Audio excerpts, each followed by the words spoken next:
ত্রয়োদশ জাতীয় সংসদ নির্বাচনে বিএনপি ৪৯.৯৭% ভোট পেয়েছে। প্রধান প্রতিপক্ষ জামায়াত পেয়েছে ৩১.৭৬%। রবিবার ইসি থেকে বিজ্ঞপ্তিতে এসব তথ্য পাওয়া গেছে। তৃতীয় অবস্থানে রয়েছে জাতীয় নাগরিক পার্টি। এনসিপির প্রার্থীরা পেয়েছেন ৩.০৫% ভোট।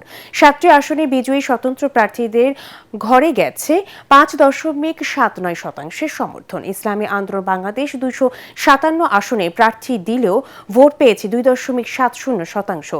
গণঅধিকার পরিষদ ০.৩৩ আর জাতীয় পার্টি ০.৮৯% ভোট পেয়েছে।